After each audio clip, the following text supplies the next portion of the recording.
It definitely is, and I think often immigrants are the ones that have got these stories, right? They've gone through a lot to move from one country to another. That's huge. That's the million-dollar question. Yeah. I know the answer is so we did a survey of our team, and one of the questions was, "Why are you still here?" We really encourage an entrepreneurial mindset. Yeah. Right? We're saying to everyone, you need to be considering this is your own business, right? This is your business. Zenoti presents Growth Diaries, the fascinating stories behind the best brands in beauty, wellness, and fitness.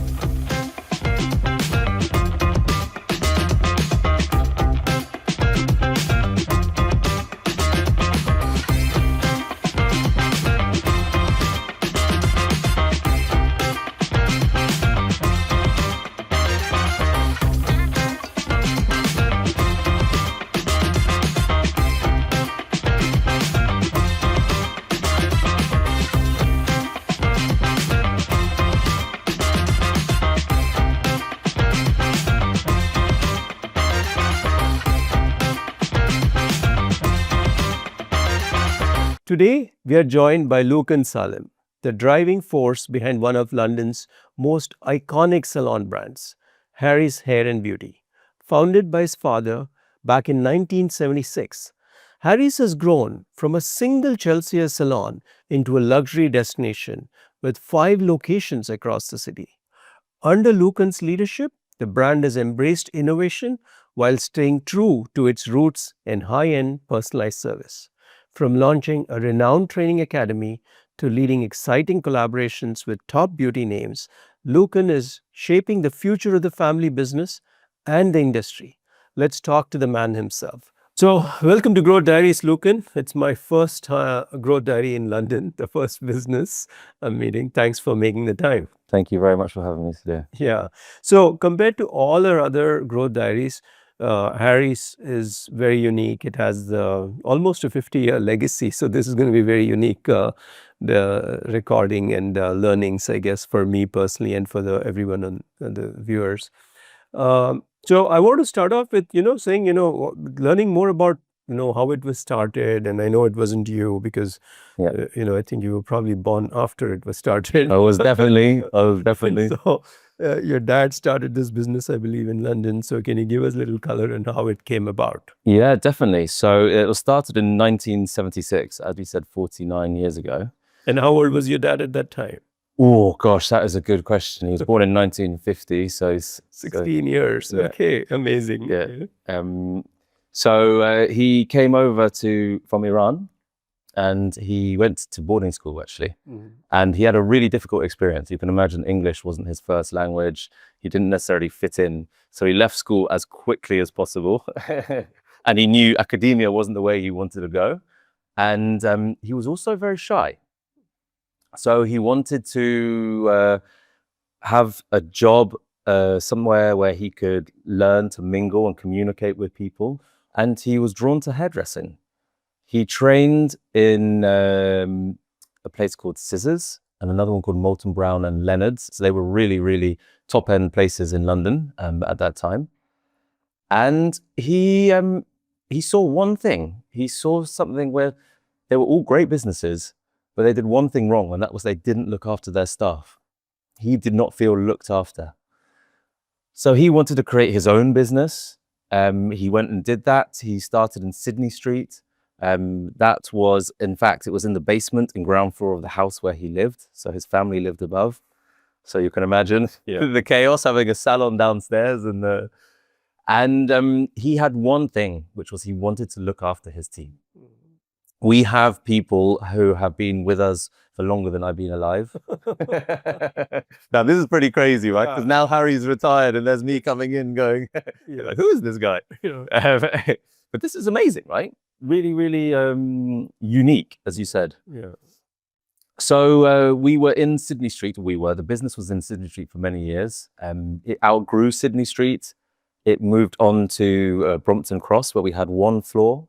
And we were there for 35 years. And that was really where the brand grew and something really special happened. It was a real hub of creativity. where people really enjoyed to work and clients really enjoyed to come. It was about the atmosphere that was created. There was something special, really, and that was really about Harry as well, and the aura, the energy that he gave off. 35 years there, and like I said, it started on just one floor, and then it got busier, took over, ended up having the full building. And then in 2010, we opened another salon. It was our second salon. Why did we open that salon? Because Harry was all about training. And what he did, he trained these amazing people, and he's like, hang on, we've got no space in Brompton Cross in the original salon. We can't let these people go, right? All the hard work, blood, sweat and tears that's gone into creating these great hairdressers. So it grew organically. We opened another salon. Cool. And then more recently, in 2016, we opened the third, and 2018 another, and now 2022 our fifth salon. Cool. So I've seen this before where, the early days of a person who comes with a hairstyling background, they really build the craft, the brand, the reputation, the commitment to service excellence for many years. And then only after that, later is when they actually see financial success. It's not like they're chasing on day one, okay, I'm going to make a lot of money here. Yeah. Your dad, Harry's, when he started off would have been, okay, it's a small business, it takes care of my family and all that kind of stuff. Yes. But the rewards of it come much later when, they can really go broader in the industry and do interesting stuff kind of thing. 100%. And it's interesting to see that, it's nice to see an immigrant coming to London and building a successful business, and especially with the focus on taking care of people. I mean, today's world around, terrorists and immigrants and all that stuff, it's a good story to show how wonderful things can happen. It definitely is. And I think often immigrants are the ones that have got these stories, right? They've gone through a lot to move from one country to another. That's huge, right? It's not an easy thing to do. Yeah. So to have had that experience, and life is all about experiences, right? And building a bank of experiences. So to have that is a real driving force, I think, to want to achieve and succeed. So you do see a lot of founders and successful business people, often immigrants as well. Cool. And so, though you grew up in the same, of course, with your dad, you were at home, you didn't take after hairstyling, or you didn't work in the salon. You were out doing your own thing, and I believe you worked at PwC and all that stuff. It wasn't your goal to say, I'm going to go work with my dad. And so give us a little color on how your career unfolded, and we'll talk about how involved in Harry's. Yeah, exactly. So it was actually the opposite for me. Seeing him and growing up around the salon made me not want to be in the salon. But this was important, right? I wanted to have my own journey. I really wanted to have my own journey. And I think this was a very, very good decision, because had I gone straight into the family business and not had the opportunity to do my own thing, I probably would have been thinking, what if I went to do that? What if I could have gone into the city of London and made a better career for myself. I also just saw the blood, sweat and tears, right, that Dad went through, and my mum, in growing the business over many, many years. And it was quite traumatizing, right? Because you bring home in the evening after a hard day's work, a busy day in the salon, and you come and you sit and you get everything off your chest. And I was just all ears, right? Being a young boy going like, oh my God, this is craziness. Like, why would you want to put yourself through that? But it's a love, right? It's a passion and it's a love. So, and I wasn't obviously at a young age aware of those things, but this was everything for my dad, right? This really, really was everything. So for me, on a personal level, I went to study chemistry and business management at university. And then went on to do my accountancy, did my chartered accountancy, worked at PwC, where I audited Goldman Sachs, was our client, so one of the biggest investment banks. So completely different. Could not be more different. Yeah. And then I was looking for another job, and I didn't really know what I wanted to do. And Harry approached me and was like, look, have you ever thought about coming to work for the salon? And honestly, it hadn't even crossed my mind. I didn't think it was going to be the right fit. And also I kind of thought of the salon. At that time there was 3 salons. I didn't really want to be a salon manager. So I thought, okay, well, what's going on here? And we discussed it, and we spoke about a growth plan. We spoke about what we're going to do with the business. Don't get me wrong, he made it appealing as well to come on board. But he also did one thing, and I really recommend this. It was really, really a good thing. He wanted the decision rather than persuading me. He wanted the decision. He offered me the opportunity. And he wanted me to go away and think about it, and it had to be my decision. Now, why is that important? I guess if things go wrong, he didn't want me to be able to come back to him and say, you made me come and work in the family business, and now look what happened. So it was my decision. It really made me think hard about what I wanted out of my career, what I would do with the business as well. So, yeah, and then here we are, nine years later. The beauty, wellness, and fitness industries touch our lives like no other industry does. And every brand that has succeeded in this industry has a wonderful story behind it. We have stories that engage, stories that we can learn from, stories that inspire all of us. And I'm here to bring you these stories and introduce you to the wonderful people behind these brands. So if you're enjoying this, do press like and hit the bell icon to subscribe, so you'll be the first to know when a new episode comes in. So that's good. I mean, even my own kids, I've always grown up in software as an engineer, and they don't want anything to do with software. One's in materials, one's in biotic or something. And it is good for them to find their own path. And your dad did the right thing by not trying to pursue it, because I can see how with my kids, if I tried to tell them to do something, it would come back and backfire. Yeah, for sure. And also I feel as an entrepreneur like you and my dad, I guess you put so much love into it.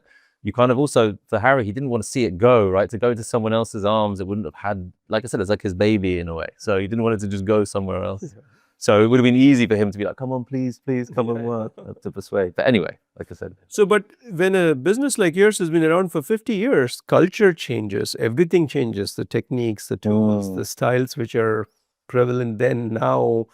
And you said that there are staff who've been with your business for longer than you. You've been around, that is.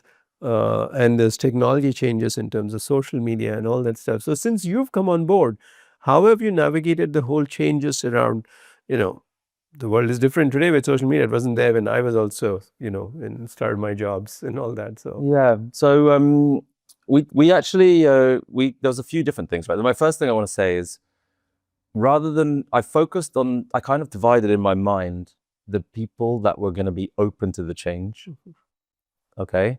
And those that were just going to not be open to the change, right? And the reality is that's going to happen, right? You can never make people do things. They've got to want to do it. And people also want to do it in their own time, right? My responsibility here is not to come along and say, everyone must do this, because it freak everyone out, right? And everyone is, so that was not the approach. The approach was a slow approach, okay? It was to take, not just to rush into it. And still after 9 years, we're still making changes, right? To get us up to speed and on board with a lot of things. But what we'd identified was, so to focus on the team members that wanted the change, but then we said, okay, we need, content is so important, right? But not only is content important, good content is important. Yeah, this is significant, okay? Because it's easy to create content, but content which is what you want to be seen is challenging. And also with hairdressers, they're hairdressers. They're not content creators, okay? So they can create beautiful hair, like really, really nice hair, but can they take good pictures of the hair? Can they take good content of the hair? Sometimes yes, sometimes no, okay? So we were like, we know we needed to have the content. We also know that we needed to have inspiration and education in the salons. So what we did, we came up with an initiative called the Voices of Harry's. So Voices is like a collective of people, and we have them in each salon. Okay, and we sort of handpicked initially the people that we wanted to be in this team. And we worked with them to get them on board with our social media, to get them on board with our social media plan, to also to work with other team members in the salon who are kind of slower at picking up the social media work. And also when people are seeing it being done in the salon, they start going, if they're a bit resistant at first, when someone sees it being done and they're like, oh, what's going on there? That's interesting. I might get involved in that. Yeah. So we sort of saw that slow progression. But this Voices initiative was very, very useful. So it was kind of our solution to identifying a couple of problems that needed to be fixed in the salon. And then I'm assuming more people are embraced. So now the whole thing has evolved. Okay, so at the beginning we made it quite a rigid structure. It was like, okay, each month you must submit this content, and it was too rigid, right? And hairdressers being creative, they don't like that. And we learned that pretty quickly. So now it is much more of a creative community. Okay, people that want to get involved, they can. You can also get involved, and then maybe drop out for a little bit, depending on what's going on in your life. You might not want to do the extra stuff. You might want to focus on just making money in the salon, whatever. Okay. And now it's really evolved. Now it's bigger, and now it's kind of, now it is a creative hub, right? Because people are now coming up with ideas that we haven't thought of. No, well, let's try this, let's do that. And it's really nice. And the evolution of it's really nice as well. So at the end, obviously, the creative part is with the stylist. So you created the platform of concept of voices and the support structure for these folks to be easy to embrace the change and all that stuff. And so that worked out. And then over time, you also, it's not just as you said, Harry's, your dad was very passionate about the profession and teaching people and training people. So you actually have an academy where you train people, and not all of them come and work for you. This is an academy, which is correct. Yeah. So we have an academy. So Harry, like, learning is a passion of ours. It's a real core value of ours. But not only learning, is continuous learning, right? We really believe at Harry's, and I think a lot of salons perhaps, they focus on education up to the point you qualify. But this for us is big no-no, right? Because as you say, the industry evolves so much, techniques evolve so much. So it's about continuous learning. It's about always picking up the pace, picking up the speed, seeing what's new, what new trends are out there, and really focusing on that. So we've got our sort of experienced team members, what they're doing to learn and progress. And we also have our academy, which is sort of our trainees, let's say. okay. Harry, like the last 10 years of his career, he didn't even cut hair in the salon. Right? Because he could have done that, right? He could have had a column and charged loads of money and been like, oh, amazing. And that's not what he wanted. He wanted to train people. That was what he loved doing. And it's also a big part of our business model, is to train. And that's how we then open organically another salon, is to have those people that we've been training. So we're kind of aware of their skill set. And then we bring them in, and then we open another salon. So that's how we've grown in the last 10, 15 years. It's also really helped us with recruitment, let's say, because we don't really need to recruit experienced team members. Because when people rarely leave us, okay, but when they do, for whatever reason, instead of needing to put an advert out saying, hairdressers, please, please come, we can look at our own academy, right? And then people can progress and grow internally. Cool. That's good. So you have two streams of education, looks like. It's for the new students who are going through a formal program, and then the experienced people also to keep evolving. So you do both streams. Right. That's great. And I think, yeah, one of the biggest challenges in the industry for most salons is finding people. You know, right. The growth of the industry itself is, especially after COVID, has gotten very limited because of people. So I think you being able to find and train people on your own is a good thing. But this is, you mentioned earlier about, like, it's not about the profits initially, and it takes a long time. And this is the same with a training school. Because if you look at it on the short-term basis, it costs a heck of a lot of money. Yeah. Right. And sometimes and a lot of businesses, when times get tough, like they have been and are, you start looking where you can make cuts. Yeah. Cool. And training is one of the areas where people, you know what I mean? And we hear it a lot because assistants come to us, for example, for employment opportunities. And often we say, why are you coming? Like, what's happened? Why are you leaving your previous job? And it'll be because, they just stopped training us, or they've now canceled the training, or it's inconsistent. Yeah. So for us, it's kind of like, it's a real investment. Cool. So it's interesting. So very clear that training is a big motivation for people to stay with the business because they're relevant and current in the industry, etc. So that's one thing which has helped you to retain staff and grow staff. Mm-hmm. But you also mentioned there are people who've been with you for more than 30 years. There's many of them, and they're long-term Harry's staff. How do you make sure people stay with a brand for that long? Because in most of the industry, it's less than 2 years. I mean, you're off to finding a new job. Yeah. So it's $1 million question. I know the answer is, so we did a survey of our team, and one of the questions was, why are you still here? Why are you still here? You could be anywhere, right? You've been here for 38 years, 39 years. Why, even if you've been here for 5, 10 years, why are you still here? And the most common answer was, we feel part of the family. Now, what does that really mean? It means that we have, and this is on purpose, by the way, we have created a community. And in my opinion, the businesses that are going to succeed in the next generation are those that create a community for team members, but also for clients as well. This is really, really important. So now, as the salons has evolved, we really focus on this community and making sure people feel part of it and feel supported. It doesn't mean just feeling supported in a professional capacity. It also means feeling supported perhaps on your personal capacity too. So whatever you're going through in your life, you know what I mean? We can potentially support you. And we, at the moment, something that I've been big on is well-being initiatives. So I've brought in a monthly breathwork session that we do for our team. This has now been running for over a year.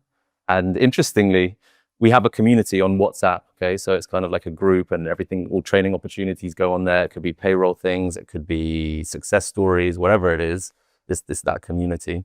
When we put on the community that we got breathwork, there was an oversubscription, more so than even the hair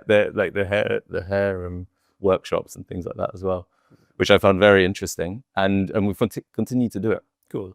Recently, we have launched like a Harry's Run Club as well, which now goes every week. Right. And these are just things to help people cope and manage, right? Life can be tough and it's a really hard environment out there at the moment. And it's really important to manage both professional and personal. Great. Yes. And I also hear that in some of your old employees, you've even given them some equity or ways to be part of the business as well. Is that right? Yeah, that's exactly correct. So this is all about understanding our people and what they want. So in that instance there, it was amazing that we could recognize and thank and give an opportunity for people that have worked their whole careers. So this was 3 team members who have been with us literally their whole career. And we gave them an opportunity to invest if they would like to in the salon at that time. And they, all 3 of them did, and it's worked out really, really well, and we're really proud of that we could do it. So there's other kind of, that's beautiful, I guess, but for us, there's also other sort of, that's like a nice, beautiful growth story, right? Of people being able to continue their journey at Harry's and what's next kind of thing. Yeah.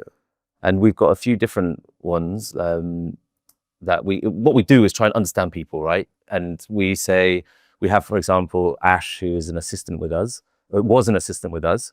And she was like, okay, look, you know what? I realized I don't want to be a hairdresser now. She was actually studying at university to do marketing. And then she was like, I'm going to do hairdressing. Then realized hairdressing is not for me. So then we discussed it, and she went on to go and be a front of house receptionist, and then an assistant manager and manager, and now she's an operations manager with us. So it's really about understanding the team that we have and what they want and the opportunities that we can provide them. Cool. This is an industry is all about people and touch, and so being sensitive to what everybody's needs are and where they can grow is good. That example that you gave is a good one of making sure that people know that, hey, the business is out here to look out for them, not just to treat them as staff who are supposed to clock in and clock out. Right? Going back to your other thing, which is if you said you've done, it's nice that you're doing breath and walk or run clubs within the with your staff. But all of this, I would think you started, I believe you've done something, which I know something called Vipassana, which is like a 10-day program, but you did something different, but which is quite hard to do. But maybe you should share your experience, and then we'll talk how it has actually, helped you in your daily life. Yeah, so I maybe stupidly at the time signed up to do a 10-day silent retreat. It wasn't a Vipassana, but it's something very similar. And ultimately, for 10 days, you have no phone, no reading material at all. Obviously, no TV, no radio, no eye contact. So you're not allowed to even look at people. So everyone's walking, like looking down. Yeah, no communication with no communication with anyone. Eating, you're up very early in the morning. Eating wise, you're eating just 2 meals a day, fully vegan. There's no coffee either, so no like stimulants. And what do? You meditate. You meditate all day. And that, I went into it having done just 10 minutes here, 10 minutes there. So I was scared, really, really scared to do it. And it was a real journey. You don't know what's going to come up. For everyone, it's different. I had a panic attack after about 3 days, and I was thinking my mind went to a place of how can I escape? It was literally a survival. But then you kind of overcome that and got through, and I managed to get through to the end, which I was really proud of myself. And now I'm even, at the time when I finished, I said to my wife, I'm never going to do that again. And now I'm already thinking, when am I going to book it? It's such a, like we said, life is tough, it's busy, it's fast paced. As an entrepreneur or a business owner, you're working 7 days a week, 24 hours a day, you know what I mean? Whatever you're needed. And there needs to be some kind of balance, right? That's a dangerous game to play, to be that, you're committing that much. And you need to have a release almost. And everyone has a different kind of release. And this is a really good rebalance, reset for the mind. And that's good that you bring it to work and bring it to all your stuff. So given your awareness now, you're making others also think about this a bit. Yeah, I think some of my team members are like, Lucan, you're crazy. Right. And it does. It was really tough, right? I don't like partly. It kind of it made me didn't lose my drive, but for a moment I was a bit like, why do we need all this? Why do we need more? You know. And again, it's just an interesting perspective. It's nice to consider that, which sometimes we don't consider. We just get so single track minded to go. And there's nothing wrong with that avenue, but nice to be able to sit back for a second and be like, okay, but what about these other avenues? What else can we explore? So it was really powerful. Growth Diaries is brought to you by Zenoti, the software trusted by over 30,000 salons, spas, med spas, and fitness studios. One of the other things I recollect, you in your business, when it comes to your staff, there's a aspect of, how much we pay them. Many businesses think of growth for employees as salary increases. But you actually also look at how much they can charge for their service. And that's real growth for you. So maybe you should expand, because I think that's an interesting concept which more salons should pick up, is my view when I heard your story. So we've always done it this way. But we have, and this is an example of Harry thinking. He's a real visionary, right? And he just thinks people are doing stuff these days that he was thinking of and doing like 20 years ago, right? But what we're doing here is being like, everyone is different and unique.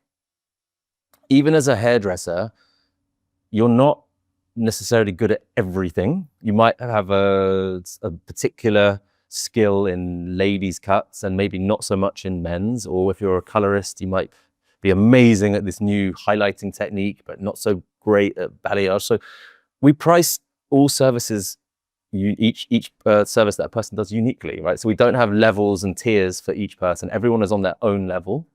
It also means that we don't have like one time of a year when everyone gets these pay rises or price rise. It can be done on a bespoke case-by-case basis. And it's proved very popular, let's say. And allows us to really understand the team member individually and their skill set. So as they get trained, as they evolve their skill, and as their books get more full, it's a mutual decision where you sit with them. Correct. And so that probably is a very root reason why people stay with Harry's as well, because it's almost like I'm managing my career, my business myself. I'm not at your mercy to say, oh, pay raise is going to be exactly. January 1st, we're doing reviews. Yeah, exactly. We really encourage an entrepreneurial mindset. Yeah. Right? We're saying to everyone, you need to be considering this is your own business. Right? This is your business. What are you doing?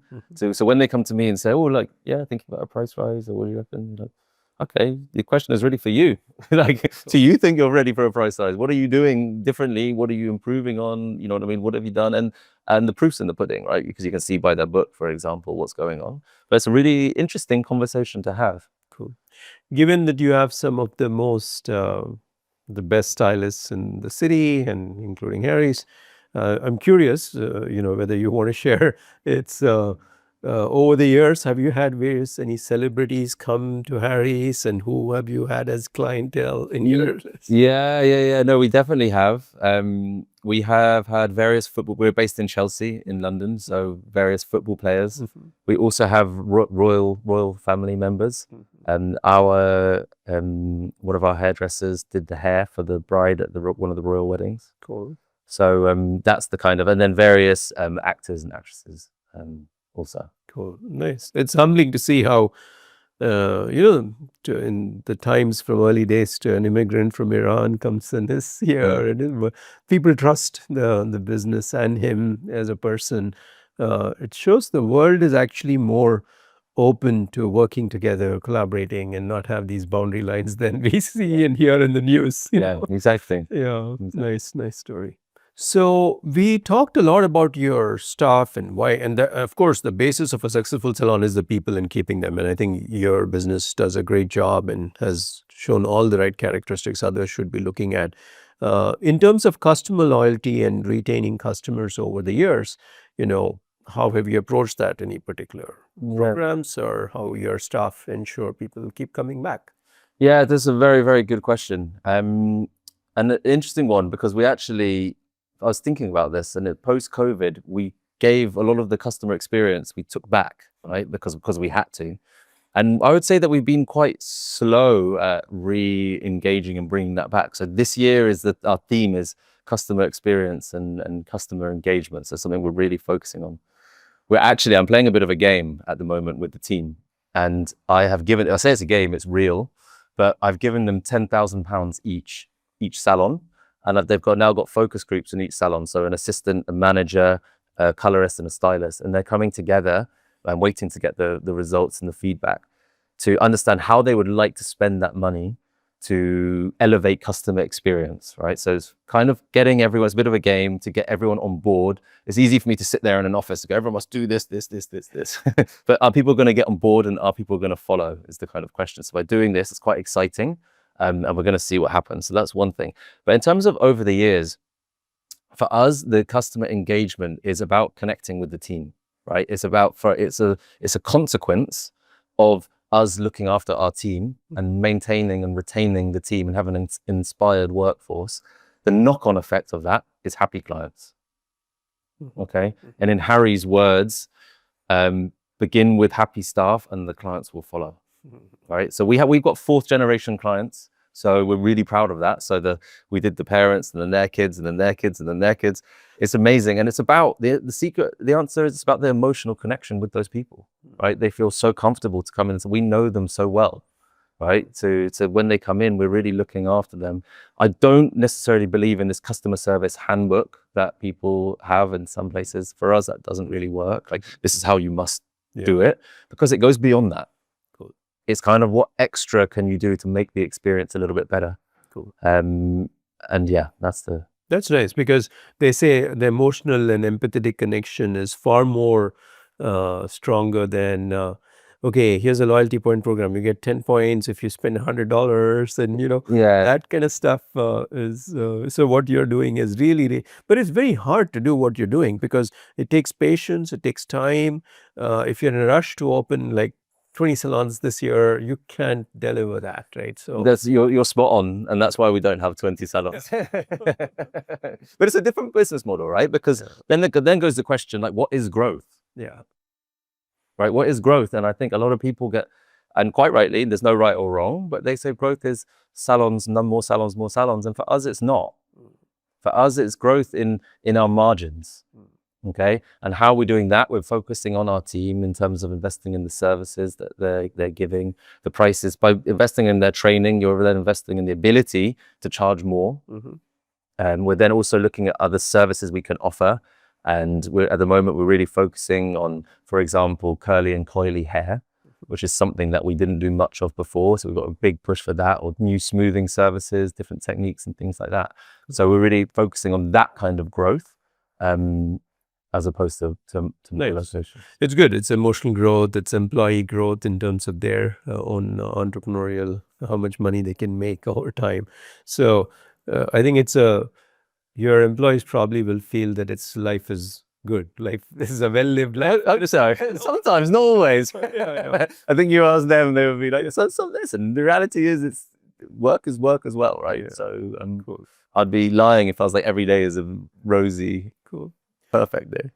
Is there anything when you look back that you would do differently in your career? Nothing, no, I don't think do differently because I think everything happens for a reason, right? And gets you to where you are today. So I think everything, even things that have gone wrong, definitely learn from them. But for me, I haven't started my own business. And that is something that I would like to do and will do in the future. That's nice. Nice. Cool. And obviously, running a business like this gives you all the background and your PwC and all the business together. background Exactly. as a solid foundation to go about doing that. Let me know. Maybe we should look at, we should invest in your business when you're starting. Great. Be fairly full. Would love that.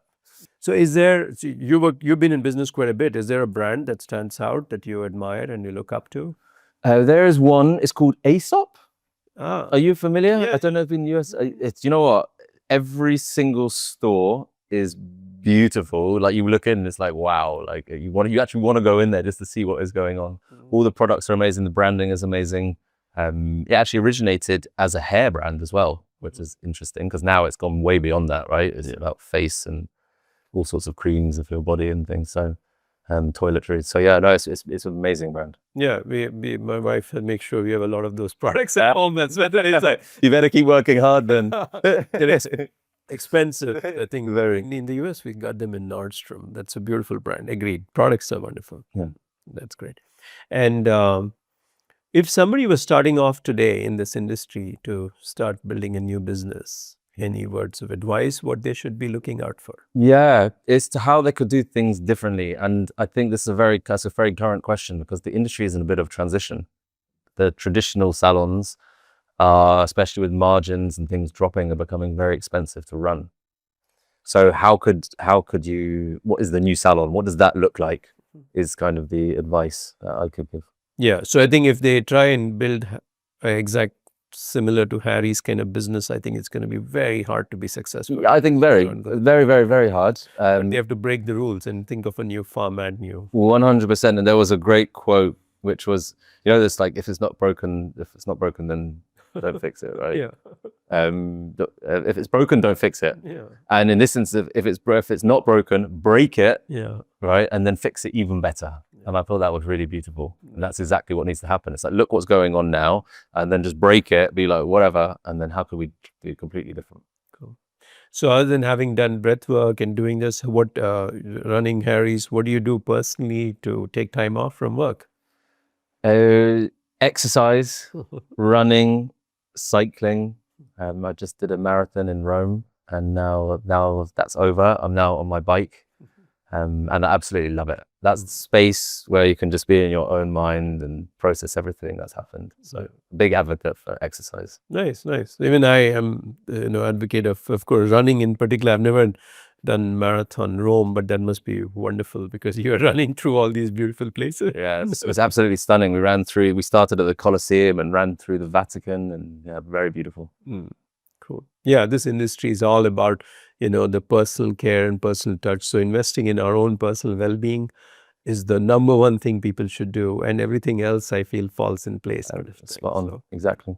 So thanks a lot, Lucan. This was wonderful getting to know you, your brand, and the story around Harry's, and very inspiring that no matter how humble beginnings someone might come from, they can build a very successful business, and Harry's is a great example of that for anyone aspiring to do that. So thank you very much, Dev. Thanks. Thank you for having me.